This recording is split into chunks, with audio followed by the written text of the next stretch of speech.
So without further ado, let me introduce Michael Starks, who's the real head of this event. Well, thank you, and welcome everybody.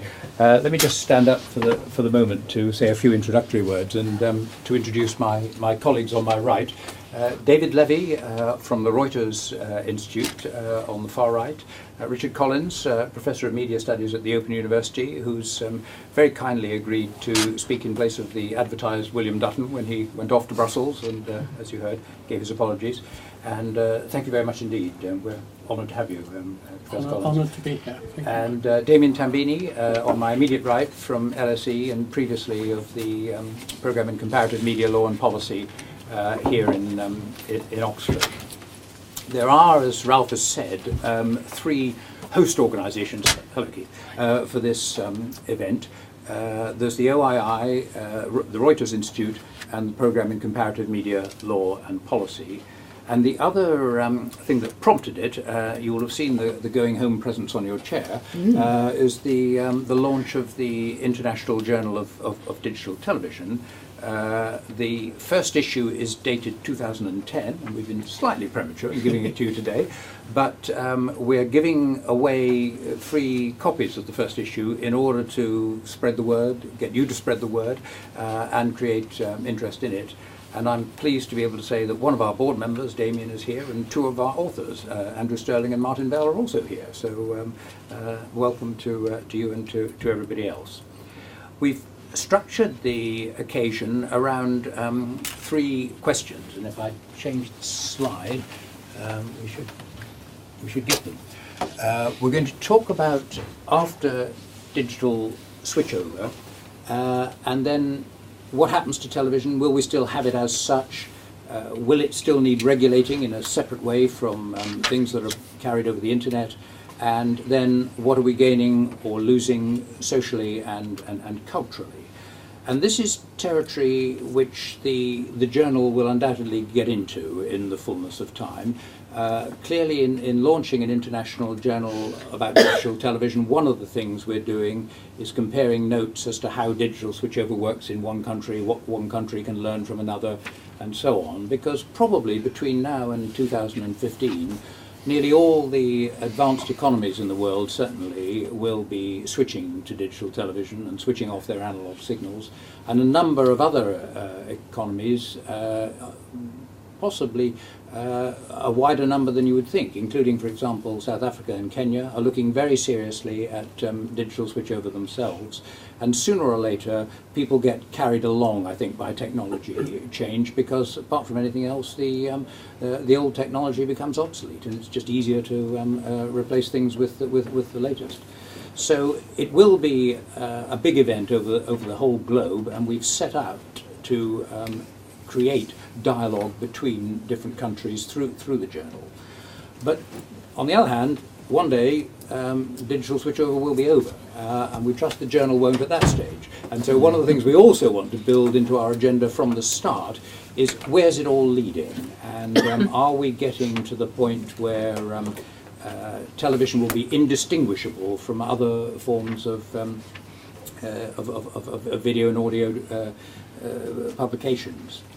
I noticed that the BBC, for example, no longer has a television and a radio organisation. There's no director of television, there's a director of vision.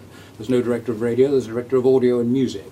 And so there's a sort of broadening going on there. But on the other hand, there's still a television licence fee that you pay for having a television. So how stable is this, is one of the themes we want to get to. And the way we're going to structure the occasion is to tackle the questions in turn. So each of our three speakers will address the first question, and then we'll take contributions from around the room. Then we'll go on to the second question, and then we'll go on to the third. And they are, of course, linked. I mean, if you want to preserve any kind of regulation under question 2, you've got to have decided what it is that's television and that's not television in answering question 1. And if you're worried about any adverse effects socially or culturally under question 3, you've got to think what's the role of regulation in preventing or curbing adverse effects and in creating the climate for positive aspects. So that's the plot, and I'll start next, if I could, by asking Damian to address the first question. Thank you, Michael. If you'll permit me just a second, just to congratulate you on the journal. It seems like it's only yesterday. I was sitting in my office about a mile from here, and Michael came into my office and said, effectively, he was a bit more modest than this, but having been one of the architects of digital switchover, I'd like to actually spend some time sitting back, thinking about it, analysing it, looking around the world at how it's happening. Just a couple of years later, he has not only published a really wonderful book on digital switchover around the world, he has now launched a journal, which I think is really wonderful and should be commended. Particularly this ability to actually stand back analytically, hopefully increasingly objectively, from something he's been very much involved with, and try and further the debate in a really far-sighted way. So I think that's to be congratulated. I'll start with an anecdote, but one with a point. When Michael brought the first paper copy of this journal to show to me and other people in Oxford last week, he was involved in a collision. He was involved in a collision on his bicycle, which it explained to me took place on the towpath of the Oxford Canal. You know where I'm going with this. Obviously, media like transport are replaced, superseded in some ways.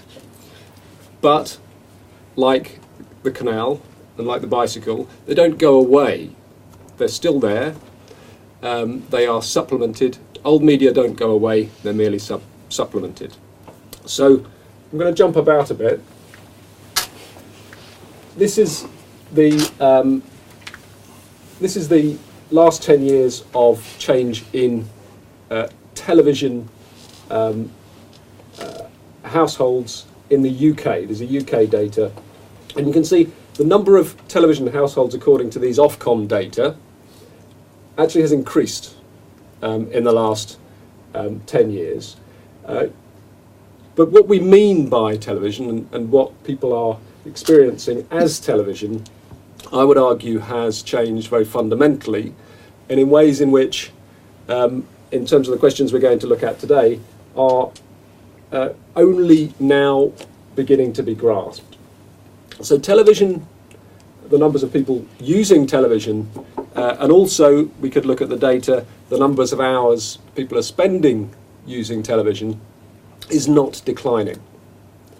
So I guess my first take-home message is that now, and let's acknowledge that we're quite far into the process of digital switchover in the UK and in other countries, particularly in Europe. Television is very much alive, and I would argue that television, or something called television, in the sense of its original, I think it's a Greek root, bringing audio-visual material to people, will still very much exist. But in order to understand the regulatory and social and cultural implications of this shift we're living through, we need to stand back a bit and think about how television is changing. And I'm just going to flag up a few things in terms of things which I think might matter. Just to start off with thinking back prior to 10 years ago to television, the kind of television that I grew up with was linear, family-oriented. It was normally, particularly in this country, but also elsewhere, delivered over the electromagnetic spectrum. It was broadcast. Limited channels, viewed contemporaneously without time shifting, and it tended to be not only subsidised, either directly in the form of licence fees, but also indirectly in forms of spectrum awards, spectrum gifts, and state licensed, subject to very detailed regulatory frameworks. So television will exist and continues to exist, but it is changing, and those changes are very much linked not only to the process of digital switchover, narrowly defined, i.e. policies for setting dates, etc., but in terms of the broader regulatory framework and technological change. Some of the things that we can pick out, just to kick off, are the kinds of shifts that I've identified on this slide. We don't know the extent or the speed of these changes, but when it comes to the justifications for regulation, which would include the socio and cultural implications of the technology, when it comes to the means of regulation, the toolkit that regulators have in their command, I think these are some of the crucial ones that we need to unpack. Linear, the extent to which linear is being replaced by on-demand services, the extent to which consumers will still demand live or scheduled services versus time-shifted services, new kinds of services, standard definition being replaced by high definition or maybe even 3D services, and the extent to which consumer demand for those kinds of services will have implications, for example, for awards of spectrum and management of delivery, which in turn will have implications for regulation, obviously. So we're in a period in which, to sum up, I would say, increasingly anything is becoming possible within boundaries and within an uncertain time frame. But for me, the crucial thing is going to be what consumers will demand, and by implication, people's ability to predict on the basis of that demand, invest on the basis of that demand, and plan regulation on the basis of projected demand. There's a huge amount of uncertainty, but to sum up, we will still have something called television, and it won't be television as we knew it when we were growing up. Thank you very much. I'll bring in Richard Collins next, and in introducing him and then coming on to David in a minute, let's just pull out this question of we'll still have something vaguely called television and see if we can define it. So if you're going to answer the question, will we still have television, by saying yes, you do, what is it and what distinguishes it from something that is not television? Richard. Okay. Well, let me begin by saying that my record on futurology is a pretty spotty one. I still cringe to see a moment when I went on the public record saying that no one would want ISDN in the home. So you may decide that this is the moment to go to sleep. Can you give us the reference? Happy you, Damian. I didn't want it for very long. Happily it was some time ago, but nonetheless it's there. Yes, I broadly agree with Damian. I think that we will have television, but we'll have less of it. If one looks back over the long-term history of the media, you do see a complementarity rather than a replacement being the rule. It's sort of Damian's canal analogy. If one looks at the impact of television as a mass medium in Western Europe and North America, let's say in the 1950s, there was a lot of alarm as to what this would do to the cinema industry. Okay, well, cinema has not disappeared. It's metamorphosed. It's become a medium largely for the 16 to 25-year-olds, and you can go on sort of itemising how cinema has become different. But it hasn't gone away. And one might say, make a similar case in the 1920s when newspaper proprietors were getting very worried about the impact of radio. Would people still buy newspapers and so on? So there will be something that we will probably continue to call television, but I think it'll be different to what we've known it as in the past. And what we can look forward to is a new kind of complementarity with emerging media and a kind of hybridization of television with those media. If one looks, for example, at newspaper websites, the Guardian, the Telegraph, or any of them that you can name, invariably they've now got live streamed video on them. So you've got a television-like phenomenon now as part of what we still call a newspaper's ensemble. So that's my first point. I think the second point that I want to make is one that chimes with Michael's mention of Africa in his references to Kenya and South Africa. Now, as well as teaching at the OU, I've also got a visiting position at a South African university, and I teach there every year. And I think that the impact of digitisation and a post-digitisation scenario will be very different in South Africa. Not least because lots of people live in something like Faraday cages. They live in corrugated iron dwellings and so on. And they are going to have unimaginable difficulties in continuing to get television reception. The analogue signal more or less works, but a digital signal, I think, will create much more trouble than those managing switchover in South Africa anticipate. However, another fascinating fact about South Africa is that last year, more than 10 million people, about a fifth of the population, used their mobile telephone to access video.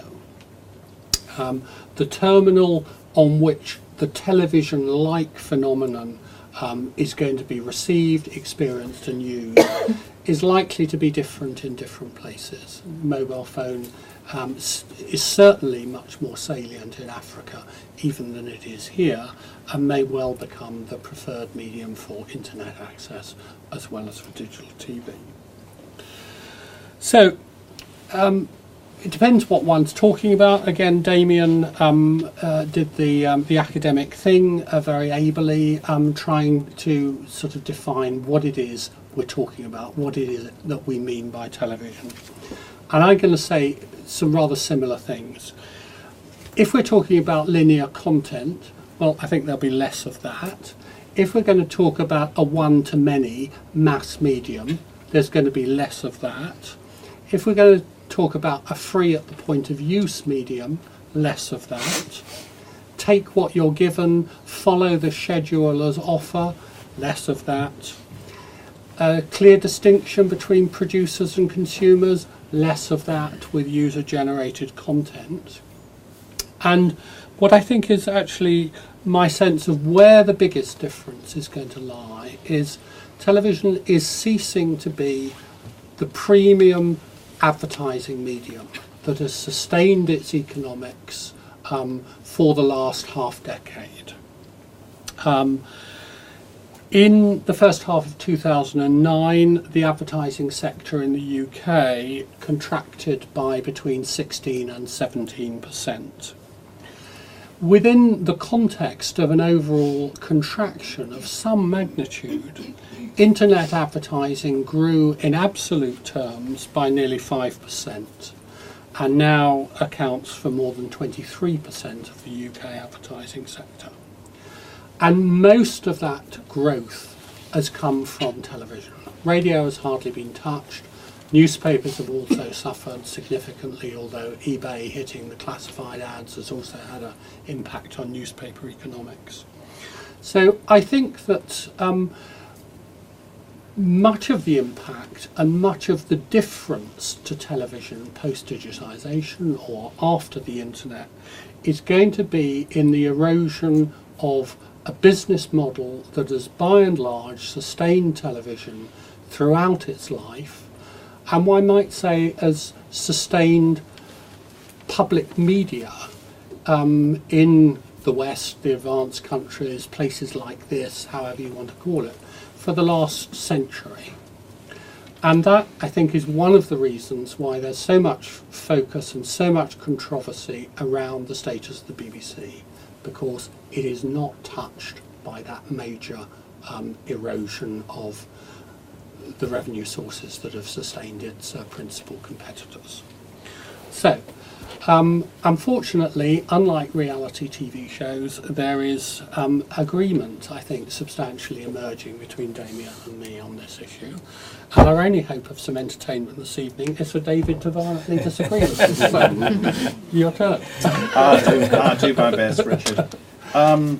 I guess I've taken the exam question after digital switchover, will we still have television as such, quite literally. So my focus is initially on digital switchover. And I'm going to start by breaking the first rule of journalism, which is never put off your reader in the first paragraph with phrases like, there was no surprise today when ... or the Prime Minister announced today that there will indeed be an election in May 2010. So my letdown observation really is I'm not convinced the digital switchover changes very much in and of itself. I think the process of switchover is interesting. Interesting in terms of a policy process. It raises interesting policy questions about how you coordinate behaviour, how you migrate a mass medium without getting mass pushback from the consumers, and about how you allocate or auction the release spectrum. So there's really interesting policy questions. But I'm much less convinced that the change of a transmission system itself from analogue to digital changes very much. But what I've been asked to answer is the question of whether we'll have TV as such afterwards. And so there will be some common ground between what I say in the next couple of minutes and what the two previous speakers have said. So I think for me what matters about television, or the TV-like qualities, if you like, is not, is it the square box in the corner of the room, but what I'd call the TV-like features. And in a sense I'd summarise them in a rather similar way to the two previous speakers. We're fundamentally talking about audiovisual content, generally designed, produced and delivered one-to-many, and in my view content that generally creates shared experiences for large numbers of people. Now, with conventional analogue TV, all of those things are pretty much taken for granted. I don't think digital switchover automatically changes many of those, but what is happening is digital encoding creates the conditions for some new things. And I summarise the new things as more choice, more delivery systems, and intelligent mass storage.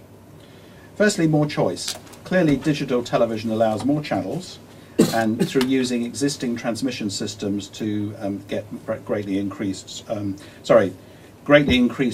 spectrum efficiency using terrestrial transmission, if that's what you want to use.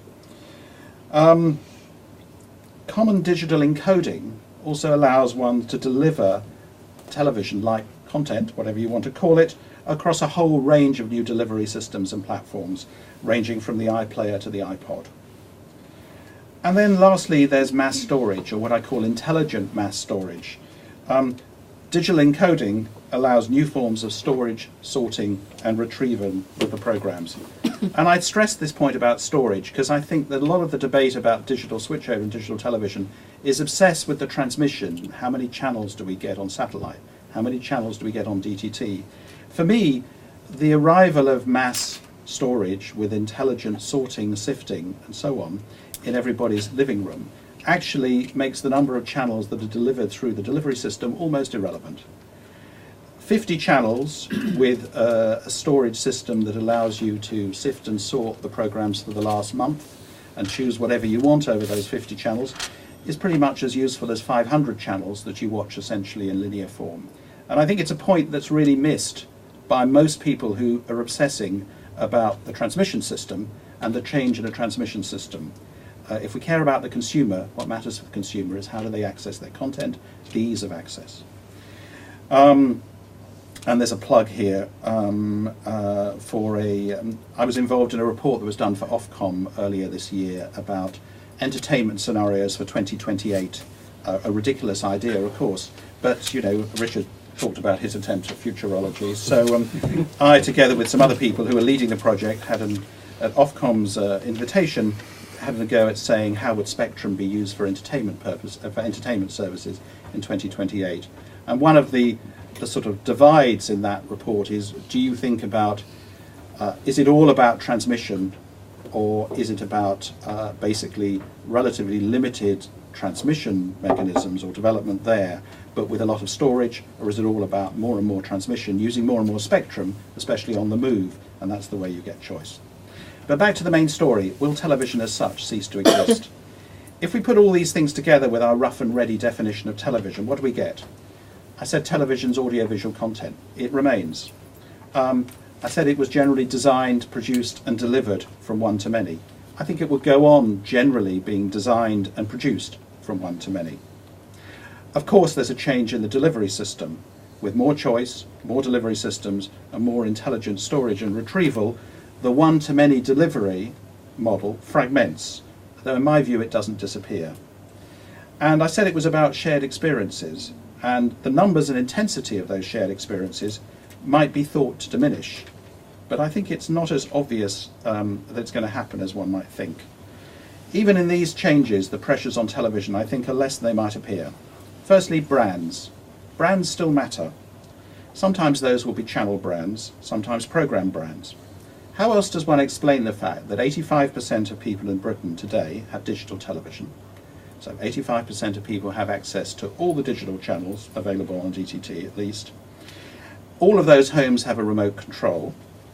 And yet if we look at the top 100 programmes for the last week, or the beginning of this month, at the back of Broadcast magazine, we see no mention. I mean, the 100th most popular programme in the week for the 2nd of November to the 8th of November was ITV News in one particular evening, not all ITV News, with an audience of 2.71 million. If we turn to the top rated digital television channel or programme, we see there is one that exceeds that. The Extra Factor, ITV2, Sunday evening, 2.35 million viewers. My point is that there are still radical differences between the ways the audiences for the digital channels and the audiences for the analogue channels, or the old analogue network channels. Why should that be in a world where everybody's got a remote control? It comes up, to my mind, down to two things. One of them Richard mentioned, which is audiences are pretty closely correlated with the amount of money you spend on the programming.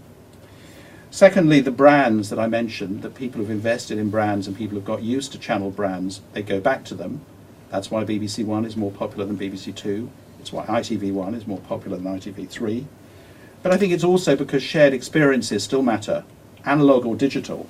People still want the water cooler conversation and the shared experience. And so we know that even as average audiences per programme diminish as a result of the fragmentation, we know that audiences for some big events are actually increasing, and some big programmes are actually getting bigger audiences than they used to get. So, to sum up this first exam question, TV as such will still exist. There are some changes and challenges, especially in terms of fragmenting audiences and revenues, but in my view, TV is still a long way from the kind of the view that some people had that TV was heading towards a W.H. Smith magazine shelf, dominated by multiple niche products, 15 magazines on cars, 15 magazines on angling, I don't know how many on boating, and even more on computing. Things may change a great deal in the next few years, but not largely because of digital switchover, and probably not in the switchover date of 2011-2012. Thank you very much. Now, while we're still on the first question, I'd like to take, if we could, comments or contributions from around the room. Yes. If you'd like to say who you are, Yes. and it's probably helpful, please. Martin Moore from the Media Standards Trust.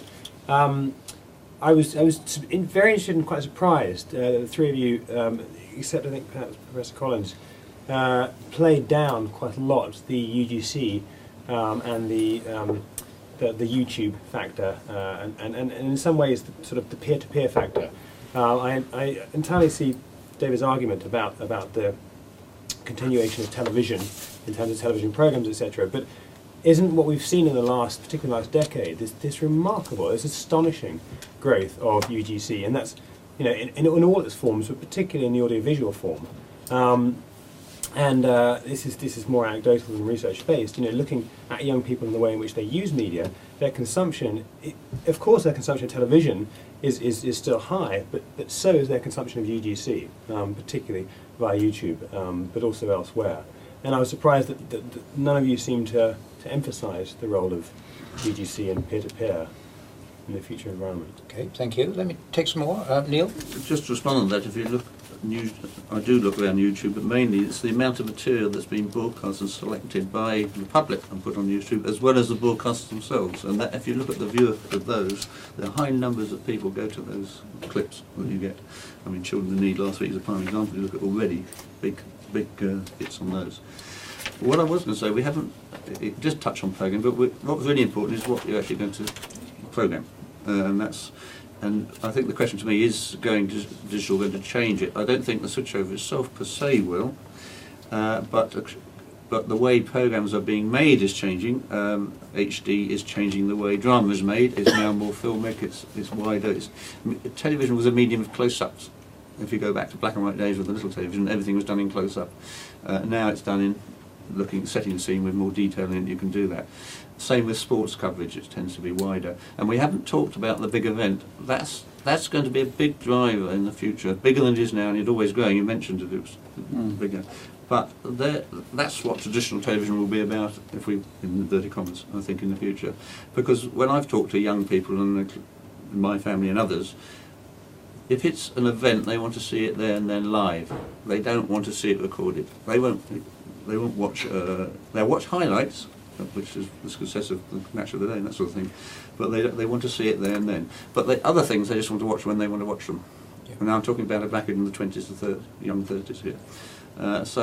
But it's still television, even if you're not watching it first. Yeah. And the other important thing is the channel brand, because people know what they roughly. If it's a new program they don't know about, they know roughly what it's going to be. It's going to fit their idea, if you like, because it's on a particular channel, and that's the sort of channel they like. I think there's still be a channel branding aspect. Okay, thank you. I'll take a comment there, and then I'll come to you, Ralph. Yeah. Please. I'm a Reuters fellow, and I work for the Finnish Broadcasting Company, and I very strongly agree with David what he said about the forthcoming television, because in our broadcasting company the shift to digital television was made 2 years ago. So on the basis of what has happened in Finland since then is very much what you described in your thesis about will the television stay as it mostly was. I think the biggest shift has been the freedom of this scheduled television, so that you can choose in the morning what kind of programs you want to pick up, and then you are free to use them whatever time you want. But what's the conclusion of that is that finally you lose the touch of one channel. It will be just like one channel that you have in your digibox, and actually you don't know from which channel those picks have been made. So it's not necessary anymore to to brand channels, because the spectator is not aware of them. Because I use the codes in the morning from the newspaper, I put them to my box, and that's it. I don't ever go to that channel anymore. Mm-hmm. Mm-hmm. No, thank you. It's widely known that if you want to find people who don't have television in their home at all, Oxford's a good place to come to. And we've got one in the room here. It's Ralph.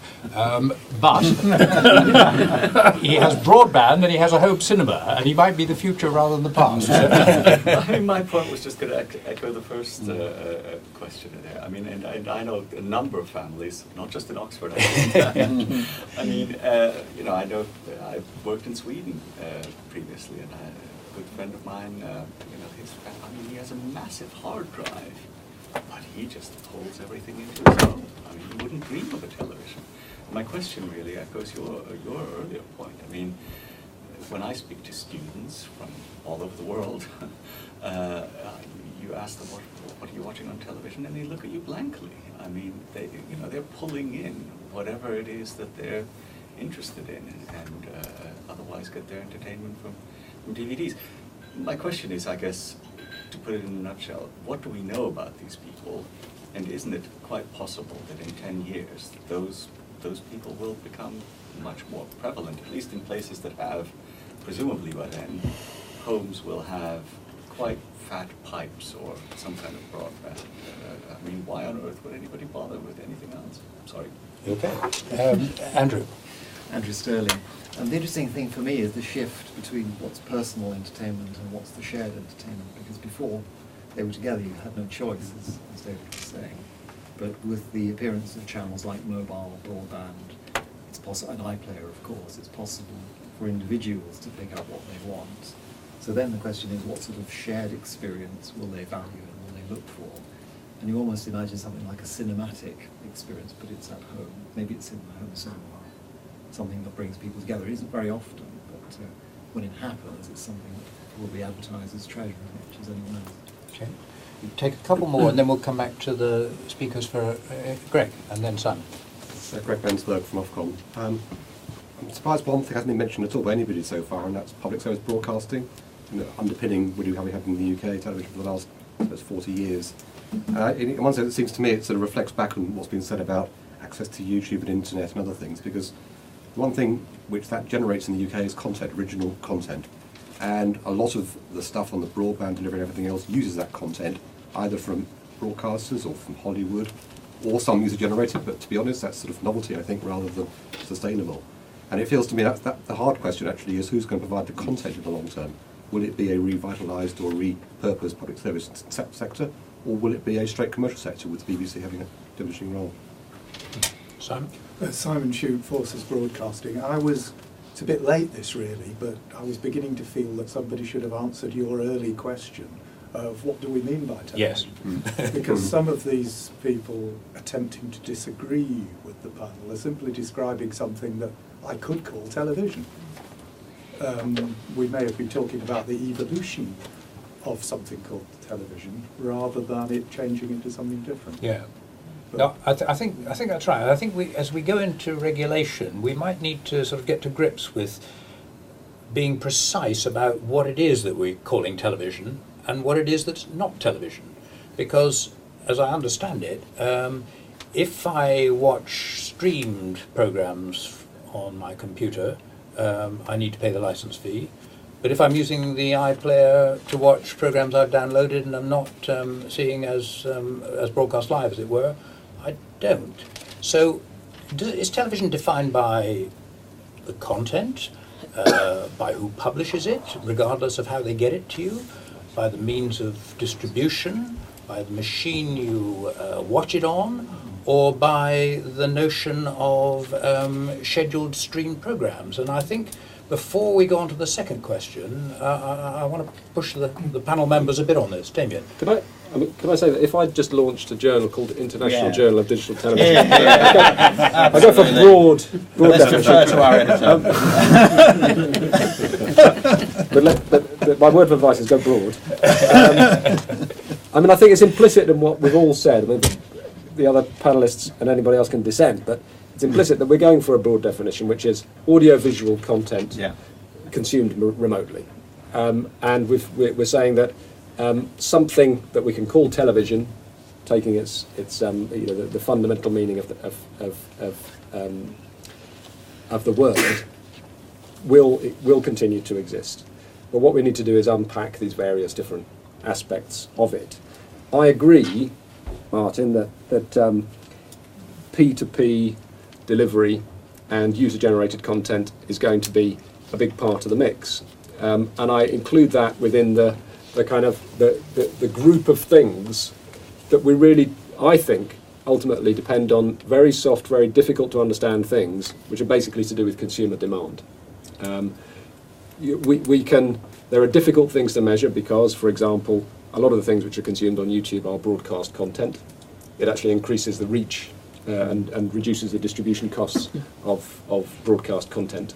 And to a certain extent, your Swedish friend, we know what's happened recently in Sweden in relation to peer-to-peer distribution of content, and we might see that decline in the short term. So we're going to, I think, have a period of experimentation with each of these different kinds of modes of delivery. But in terms of getting our definitions right,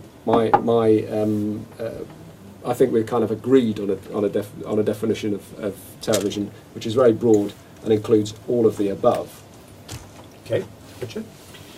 Yeah. Well, I agree with Damian in the sense, of a broad definition of what we're talking about, audiovisual content delivered remotely. But I'm not sure how far there's a consensus among us, and this may be one of the differences emerging, about how fast that is changing. Certainly there will be audiovisual content delivered at a distance. If you want to call that television, that's fine. but that's going to be different from the television that we've known of linear, categorical distinctions between producers, consumers. You take what you're given, free at the point of use, and all those sort of things. Just to address not all the points that have come from colleagues who are that side of the table rather than this, but again, Martin's, I agree with you. I think user-generated content is, a very, very striking change, but it's a question of how much of it is a striking change, and the data that we've got, not least from the Oxys surveys, is that it's not a salient element in the world of most people. For some people, it clearly is massively important. But Ralph's point about students, well, students are an odd, group of people. As academics or as social scientists or whatever we are, let's be careful about what we're saying. You can generalise too easily from a couple of powerful arresting cases. What we know is that the impact of this user-generated content, the amount of time that people devote to it and so on, is still relatively small compared to conventional linear television. My point, though, was actually I think the really decisive change is in the economic foundation of what we have known as television. And the audience behaviour is changing, but it is not changing as cataclysmically as the advertising market is. Which brings me to your point about Finland and about country specificity. I've glibly said the advertising market is changing, but it seems to be changing for some reason I do not understand why, much faster in the UK than elsewhere. Much quicker migration of advertising to the internet than in other analogous countries.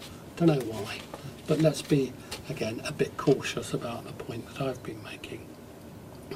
But I was intrigued by what you were saying about the PVR and the declining importance of branding.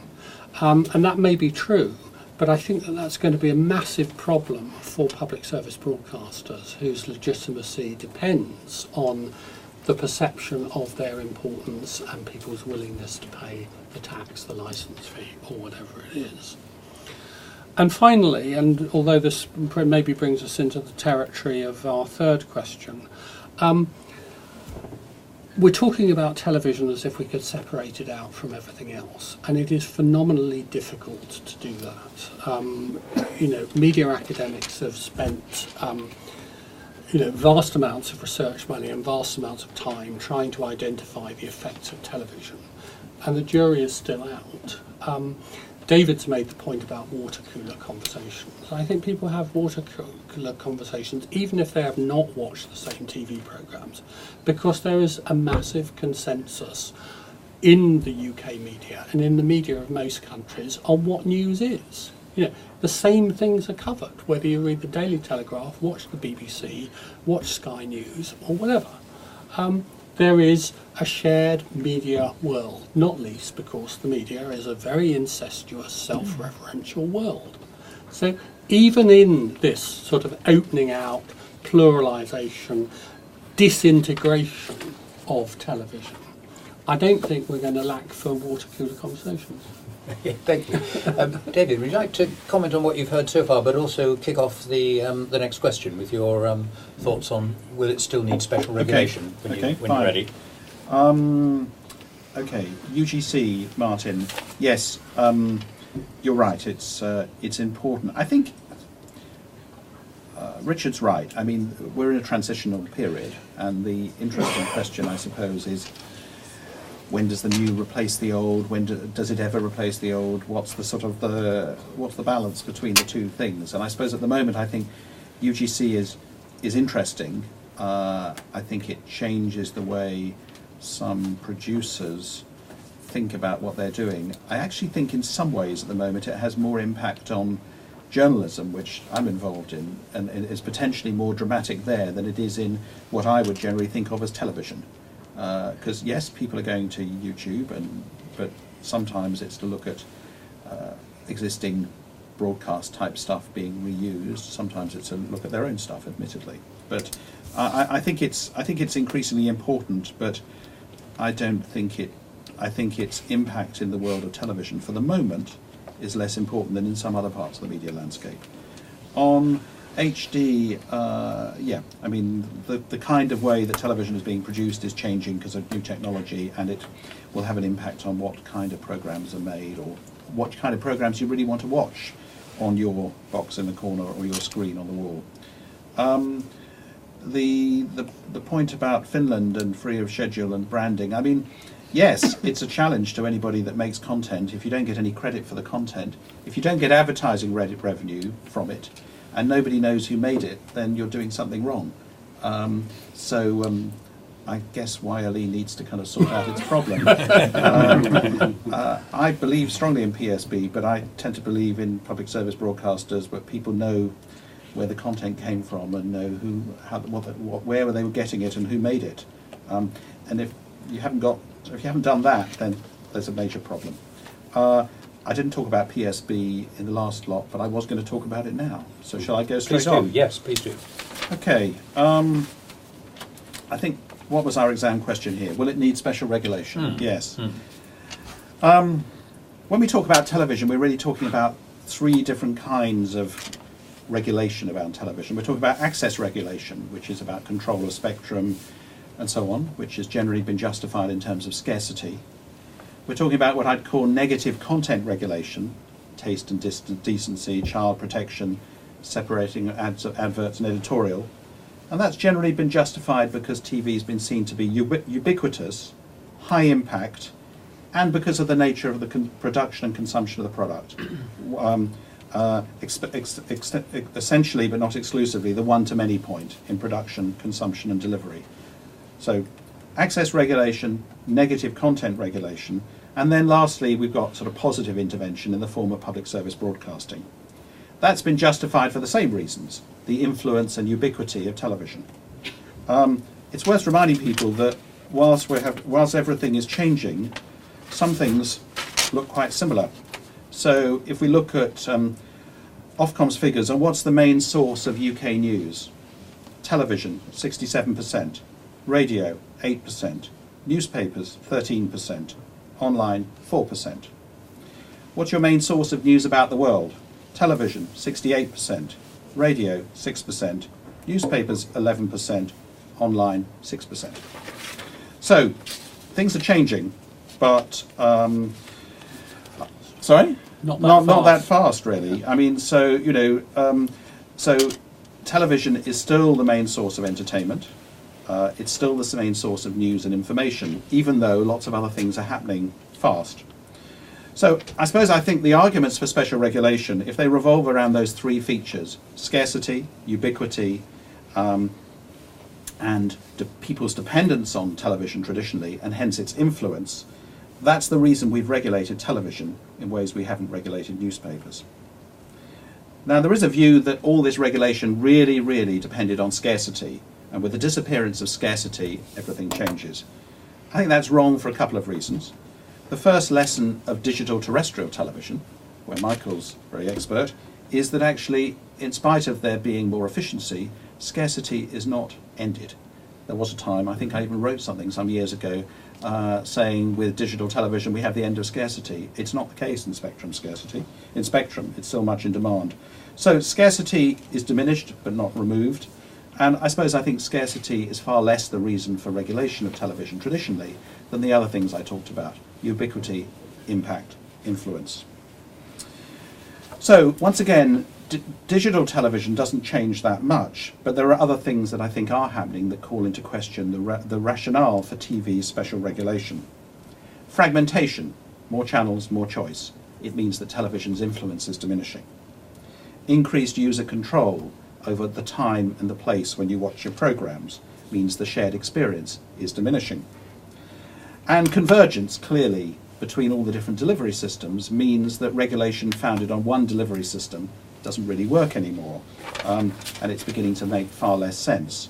Michael's point about the BBC and the two different ways to watch the iPlayer is a very graphic way of saying if you want people to pay for content, having a payment system that's dependent on one form of consumption is pretty silly long term. But I guess I still would say that, and Michael will push me in a minute to say what I mean by TV, but I still would say there are still some arguments for TV type regulation of TV type services. I'd say you haven't got rid of all the arguments. You've diminished, but you haven't got rid of all the arguments for negative regulation. Just look at what's been happening in Ofcom in the last few years. All the rows about people feeling that they were being deceived over television quizzes and television sort of games and things. If television didn't matter, why would we be arguing about that? I remember a few years ago there was the Spot the Ball competition in newspapers. I think it was the Daily Mirror, wasn't it? Where Robert Maxwell always moved the ball and it was up. He looked at people's answers and then he moved the ball to make sure nobody won. It only came out after the event. Nobody complained at the time, I think, from memory. Television hasn't quite worked like that. So all the kind of kerfuffle about rigged quizzes wouldn't make a lot of sense if television didn't matter. So I think some of the regulation around television will continue as long as television matters. I think we do need a more converged approach to regulation, which needs to focus on the nature of the editorial degrees of control and the ways of consumption, not on the delivery system alone. But I think, and this picks up the points that others have made, in this new world, in terms of regulation, I think actually increases the argument for a form of positive intervention or positive regulation in terms of public service broadcasting, as long as one thinks the content that's being delivered over these devices still has some mass impact. And I'd argue, in a sense, you've got this, it picks up on Richard's point, if you like, as channels are fragmenting, investment in content diminishes, commercial investment in content diminishes, I would argue that the case for some form of public intervention in original journalism and original investment in creative content increases. But I realise not everybody will agree with that. But I think, so if you look at those three forms of regulation, access regulation, probably diminished need. Negative content regulation, some diminution, but still some requirement. Positive intervention, I'd say it's still valid. Okay, thank you. Damian, if we come to you next, let me just mention that you're a joint author of a book called Codifying Cyberspace, and you've looked therefore at the regulation of things that aren't television. You've looked at how far the internet can, should, is being regulated. So come at the question a bit from that angle. Okay, I mean, just an observation first of all, in terms of the difference between how David and I and perhaps Richard are approaching this. I think, in terms of our exam question, I'm interpreting after digital switchover to be quite a comparatively long time period, potentially infinite, and therefore thinking perhaps quite far into the future and maybe trying to think about this in a kind of a broader sense. And I think David's thinking T+1. More or less, or T+5. But in terms of the difference between us, I think that's where we are. And I think, I mean, I wonder, David, if in a sense, like a lot of the approaches to regulation in this area, there's a bit of a hostage to fortune in there somewhere. If you peg all the justifications of regulation to a particular story about impact, it logically follows that if the market changes, becomes more fragmented, then there's no justification for regulation. Now, I guess in my current work, I'm thinking about maybe that we've got the terms of the debate slightly wrong, and because we tend to think about regulation always in terms of an opposition between regulation and freedom of speech, and we misconceive this notion of freedom of speech, and which is a perfectly wonderful principle in terms of protection of individual human rights. I think it's a much less useful term in terms of policy debates and in terms of thinking about regulation more generally. Regulation, I think, is regulation of communication is universal. Communication can't occur without some sort of regulation. That's a slightly abstract argument, but let's think about how we think about the regulatory debate. I think when we think about justifying regulation, we think about it in terms of what's the justification, what's the fundamental harm we're concerned about, and what's the fundamental policy objective we're trying to achieve in a normative sense. The other way we think about regulation is thinking about it in terms of a set of tools and a set of what's possible. Is it a licensing framework? Do we have control of market entry? And what levers does the state have at its disposal? And I think we're continually juggling what's justified and what's normatively desirable with what's possible. And I think we tend perhaps to muddle the two. And my overarching point that I'm interested in exploring is what happens if we think about this purely normatively? Do we come up with some more future-proof approach to thinking about regulating communications? So the fundamental justifications for intervening in communications markets, they are, and this is another way of looking, David, at what you're thinking about. We can think about it in terms of equity, in terms of an idea of citizenship, an idea of equal participation in society. We can think about it in terms of harms, for example, the negative content regulation we're thinking about. Some people are trying to develop a kind of a water cooler social value, social capital justification of intervening in markets in this fragmented world in which we're looking at. There are a number of arguments we can make, and we can't go into it in any detail right now. Welfare economics provides an overarching way of thinking about this in terms of social value, but ultimately, in terms of developing abstract justifications for intervening in communications markets, the problem you always come into is incommensurability. Somebody might be more interested in maintaining how important is mobile, how important is spectrum, and the scarcity which still is there in digital terrestrial. Raise fundamental questions about what is the state doing here? What is the role of the state in terms of controlling market entry? Is there a licensing function? At the point when we reach that point in digital switchover where the cost of maintaining your public service obligations, if you're a broadcaster, exceeds the benefits of having the right to advertise, do we simply put our hands up and say, well, that's the point where the state gets out of broadcasting regulation? I think these are really very live questions, and I think the regulatory debate, in my view, has to get beyond an approach which is somehow based on what is possible and have a more fundamental debate about should we have state involvement. Is the default position no regulation, and some, in my view, spurious notion of freedom of communication, which in fact is replacing regulation by state with regulation by other intermediaries. So my argument is that television will need some special regulation.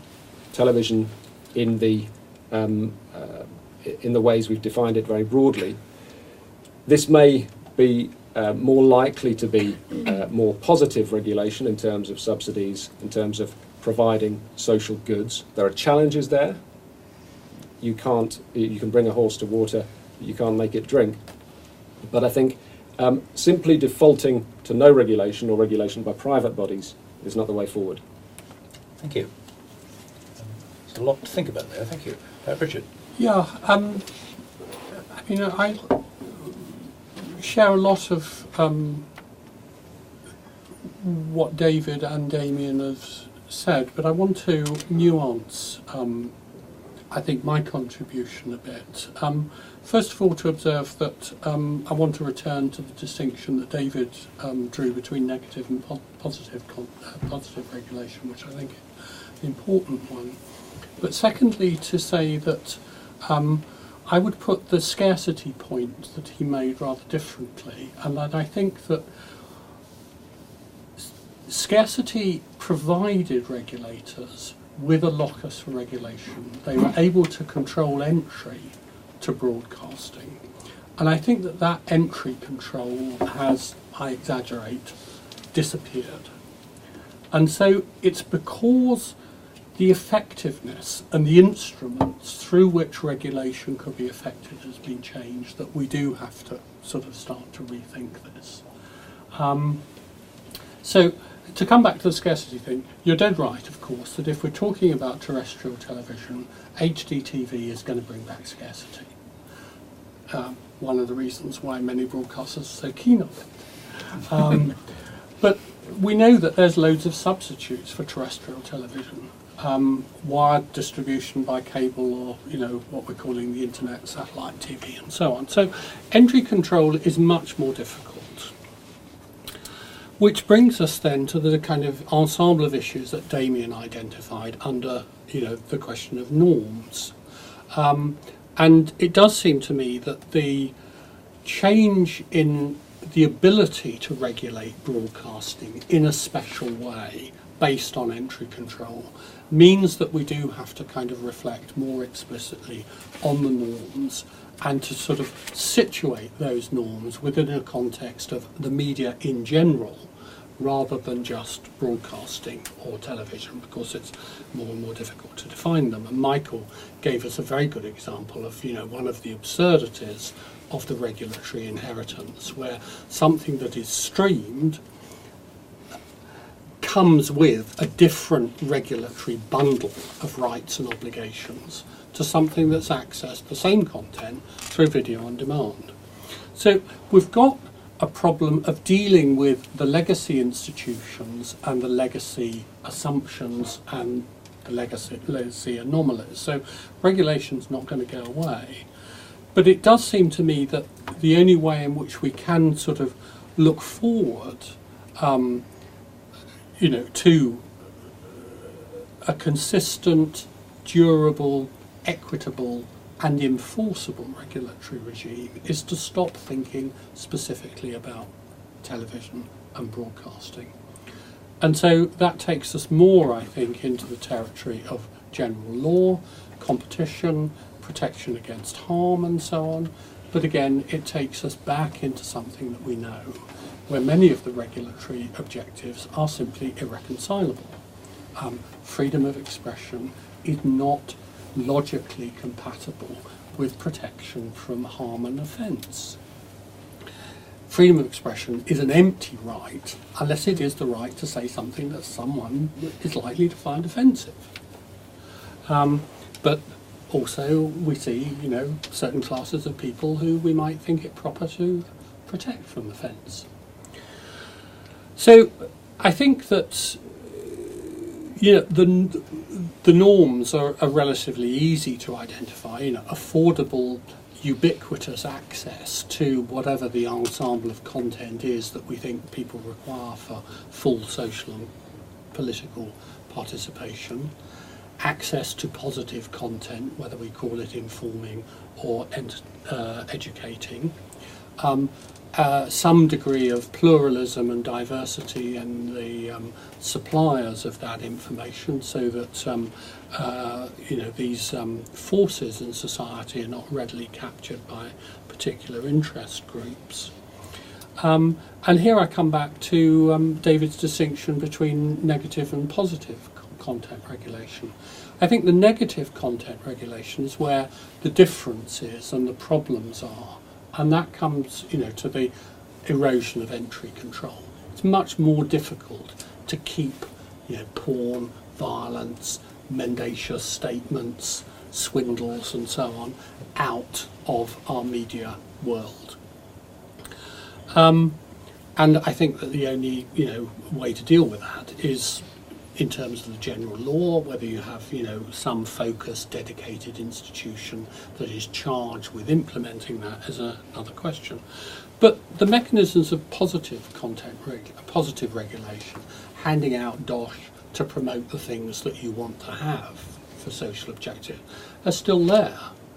But I think, again, we're in a situation where we've got not a sort of crisis about those objectives or those norms, but a question as to whether the historical legacy institutions that we've charged with doing that should continue to have, the sole claim on public resources to discharge those obligations.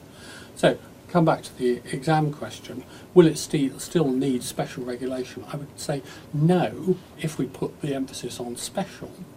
Will it still need regulation? Yes. Well, that's a very good note on which to throw it open to comments around the room. Andrew? So I've been involved in some of the discussions on what's called the Audio Video Media Services Directive and the implementation of that in the UK. And this is exactly the question that the industry has been wrestling with for the last 24 months. And I don't think it's any closer to resolving that issue of what is television really at what the start of it. But it is clear that self-regulation has an increasing role in what we see in the future, and that it's evident that with brands, large brands, and you might see some sort of polarisation in viewing where the big brands still attract big audiences. They have a strong interest in protecting their brand, and therefore they're more likely to sign up to the code of practice, invest in developing the code of practice, and basically serve the sort of objectives that you're looking for.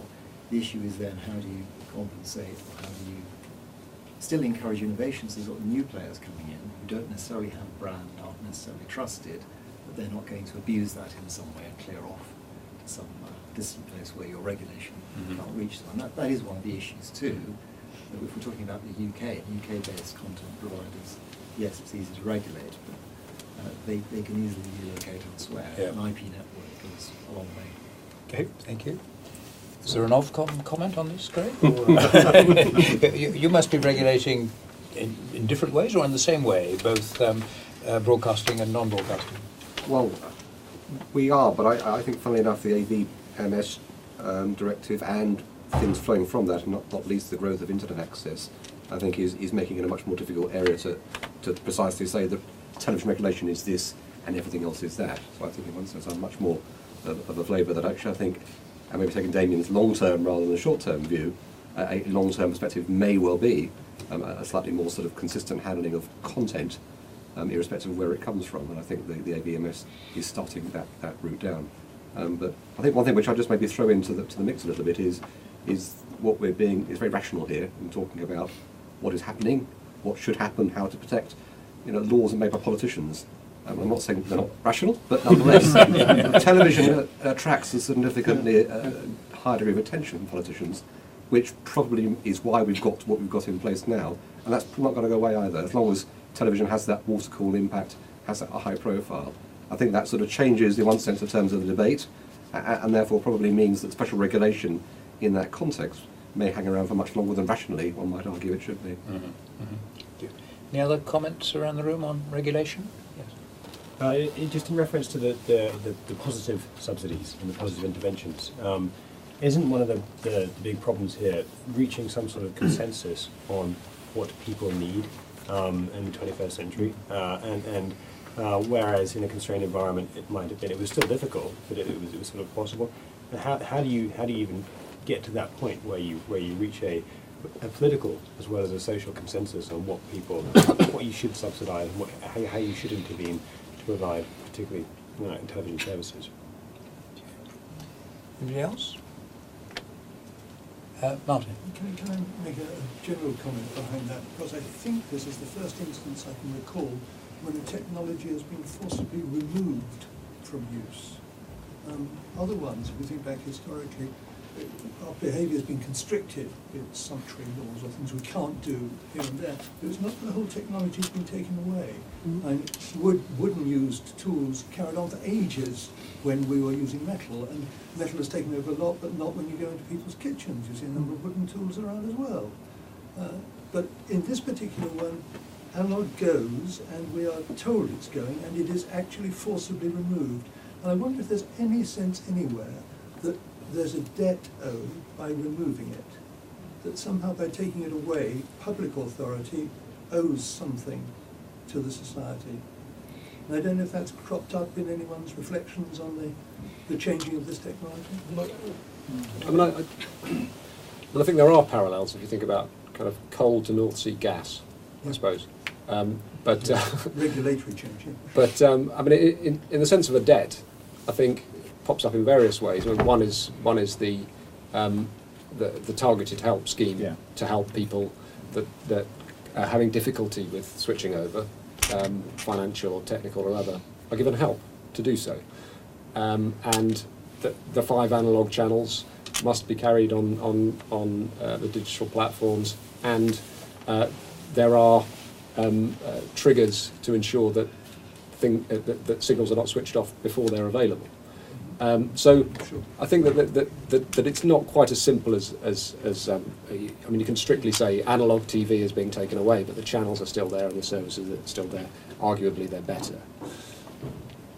Can I comment on the debt? I suppose it's quite weird, this sort of this thing about digital switchover and all the work that's gone into it, and obviously what underpins it is the notion that there is some citizen's right to access television over the air, in spite of what Ralph was saying. I mean, there is obviously, the politicians and the public obviously feel there is a right there. And a few years ago I was listening, I mean, the UK has been unusually dependent on terrestrial transmission. A couple of years ago I was hearing somebody from the Netherlands telling me about their switchover program, and I said, how many people in the Netherlands actually depend on terrestrial transmission? The answer was 20,000.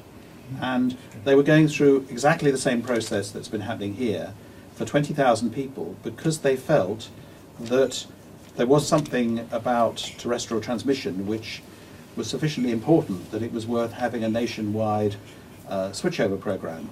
So I suppose what I'm saying is that here, in a country where people have been really heavily dependent on terrestrial transmission, where until recently cable penetration was relatively low, satellite was relatively low, there is effectively some kind of sort of social contract here, or some kind of notion that television was everybody's right to get over the air if they wanted it, and when you cancel one form of transmission, it's the state's duty to replace it with something else that is equally nearly universally available and built out to a very high level of coverage, and very expensive level of coverage, and there are subsidies for certain disadvantaged groups to the tune, I think, that was sort of £600 million put aside for that, which compared to the amount of money put aside in a country like France is huge. So where they put almost nothing aside. I don't know what they did in Finland. I think there was no help in Finland at all for switchover.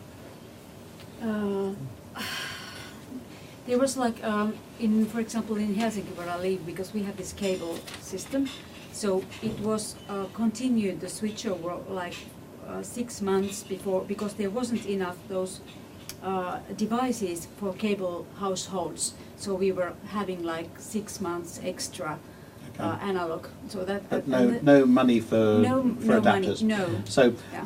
I suppose what I'm saying is I agree with your point that I think there is some kind of contract here, and the reason there's some kind of contract is either because the public feel there should be, or because the politicians erroneously feel the public feel that.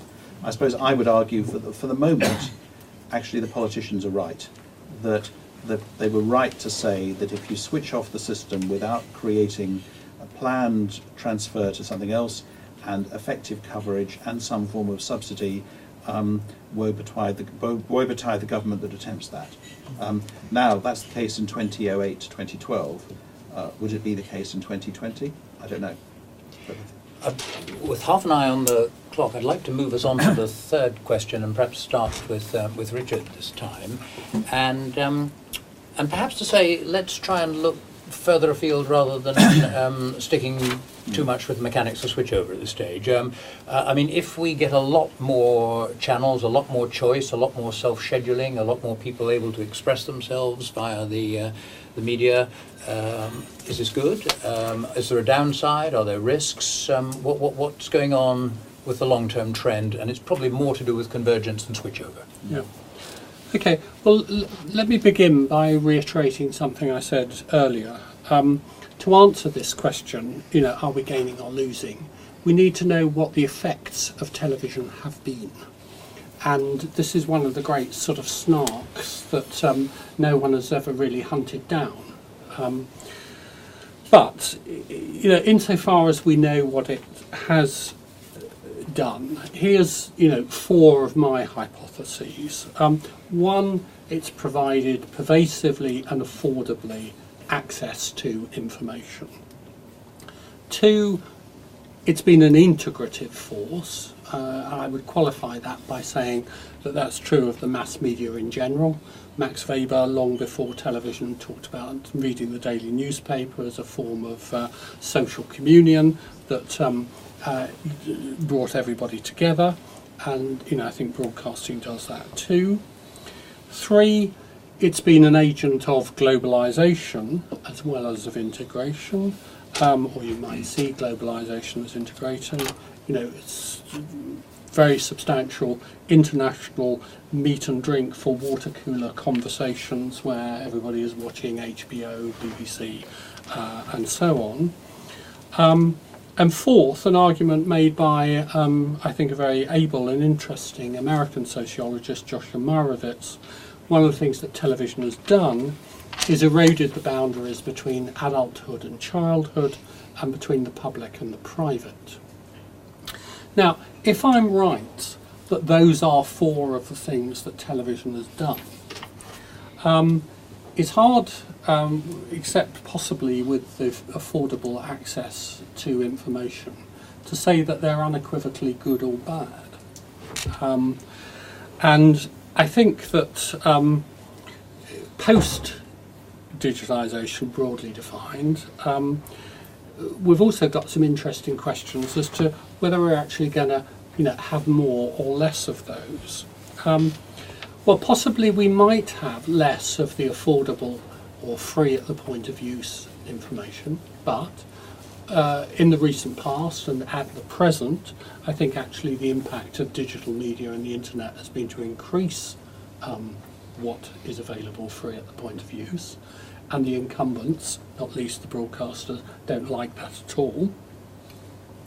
Second, integration. Well, maybe we've seen a sort of disaggregation more strikingly, people watching different things, people spending time consuming different sorts of content. But again, a point that I made earlier, I still think that there's plenty of meat and drink for the water cooler conversations, not least because there is, as Martin and others have said, some iteration in this process where digital media, blogs, user-generated content and so on are recycling, reversioning or referring to mass media, big media content. So the question as to how far that integrative force will continue. Globalisation, I think, will certainly continue and will be amplified by the changes in digital media. And I think that these erosions of the boundaries between public and private and adulthood and childhood will be as well. So, it may be more of the same, but I think, saying have we gained or lost involves, reasonable disagreement among reasonable people as to whether globalisation, social integration and erosion of boundaries between adulthood and childhood have been a good, bad or indifferent thing. Now, the concrete issues, I think, the crisis, if you like, currently in UK television is around the unaffordability or the irreconcilability with the levels of profit that shareholders have got used to of certain kinds of programming, notably regional news and children's programmes. Now, I think that this is a crisis of particular institutional forms of delivery rather than a crisis of these commodities. And I would prefer to think about the opportunities that digital media or post-digitisation media offer to address those problems rather than in terms of a kind of threat to their supply, because all we can do is think about the legacy institutions that we have been used to in supplying them. So I, would like to see our perspective for positive media regulation, subsidy to promote access and supply of desirable forms of content broadened rather more. Ofcom's kite flying about a public service publisher has been sort of lobbied out of existence, but let's lobby to bring it back in. So that's my sort of answer. Okay. No, well, thank you. David. Okay. There's lots of things that are going on that are good. It's good there's going to be more channels, more choice. Convergence means more convenience. That's good. There are lots of kind of positive things, but you're asking a broader question, a long-term question: will we have gained or lost socially and culturally? There's sort of an unusual thing about, if you look at British television and you look at the British film industry, you see the mirror image of two industries that are in the same sector. You see a television industry dominated by domestically produced content. I sort of produced my one and only prop for this talk, the list from Broadcast, the 100 top programmes. There is no non-UK produced programme in the top 100, apart from Star Wars Episode 3 at position 82. That's the picture in television at the moment, that most people want to watch British television. That's the most popular television around, but it's only possible because the UK television industry invests more money per head, I think, from Ofcom figures, than any other country in Europe. So we've invested a huge amount of money in our television industry, whatever it is, creating UK-produced content. Because of the pressures that Richard has talked about, and the fragmentation as a result of the more increased choice in terms of channels and the fragmentation of revenues, it's hard to see how that vision is going to be sustainable. And I suspect that the logical conclusion to draw is that the future, absent some pretty massive intervention, is that UK television would look rather more like the UK film industry, where there's a respectable UK film industry, but when you go to the cinema, the large majority of content is not produced in the UK. So I think amidst the great convenience and choice that we have, the fragmentation of funding streams that comes with that means that we will see a diminution in UK produced content, absent some form of intervention. And we'll also see a diminution in the shared experiences that we've been used to.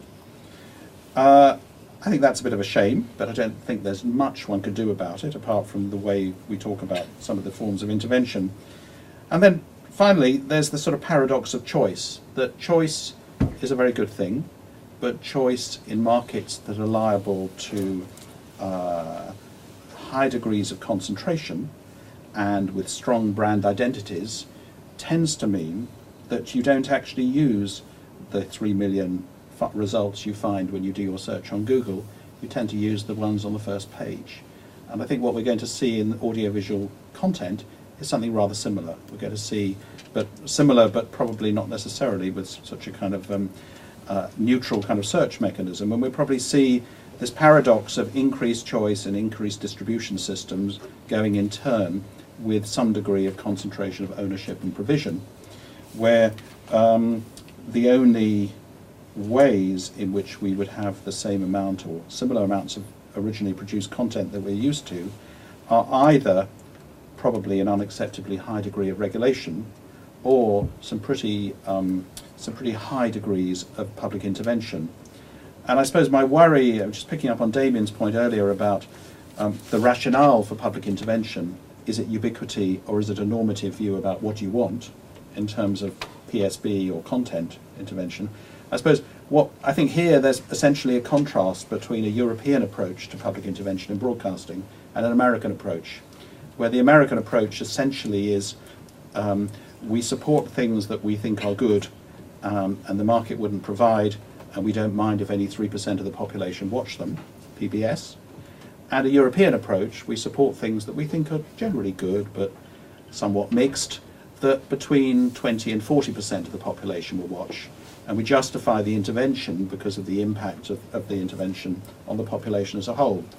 So I think there's a bifurcation of paths here as to the form of intervention one wants in this world, as to whether one goes for a market failure intervention, a PBS / Royal Opera House type of intervention, or whether one goes for an intervention that's designed to reach a mass market and bring people together in a fragmenting world.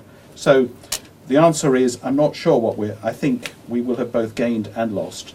And I think there's some really big choices about the way in which we want to address these challenges. To do a few things under the regulatory heading in order to minimise the losses. Yes. Yeah. Damian, I think we're probably going to give you the last word. I agree with. I think we're in a lot of agreement here. It's too big a question you've set us. It's very unfair, and it of course depends on whether you're more of a libertarian or more concerned with equity. But I do think David's right when he says that there is a European way in this, and I think it's quite interesting to contrast. Just picking up on Richard's point about freedom of speech, a European approach to freedom of speech, where such regulations are necessary in a democratic society and prescribed by law, are perfectly right and proper, and there in the text of Article 10, and also that there is a right to receive ideas, and whilst. The other difficulty with the question is that we don't know yet, because we're not there, and a lot depends on policy choices which are taken in the next 5 years around the rump of the Digital Britain proposals, some of which were published last week, and the next interim review of the BBC licence fee, and a range of other decisions. Together with the great unknowns that I was describing, what consumers will do. I think if, within the assumptions of welfare economics, we try to do some kind of a cost-benefit looking back, what would be on the scales? I think it would be some of the first point to make is that it would depend on the prior questions which are normative, how you set the thing up. But there are problems of fragmentation. There are aspects of negative regulation that we'd have to let go. I think things will have got worse if we have simply withdrawn the state from any kind of regulatory role and it's been replaced by private institutions regulating, rather than any kind of self-organised regulation or any kind of accountability mechanisms between users and media companies that will remain very powerful for the reasons that David's described. So we don't know yet. A lot depends on what decisions are made in the coming years. All right, thank you very much. You might be interested to know that in the first issue of our journal, on question 1, we did, as David said, we had to address the question as to whether television would still be around. So the answer was, would we still have television? Not entirely, probably decreasingly, but even so, yes. Questions 2 and 3 we'll come to in later editions. Meanwhile, we'd like to offer you all a glass of wine and a chance to follow up with the speakers and with one another, the conversations we've been having. And let me finish by thanking you for coming and thanking the speakers. Thank you very much indeed.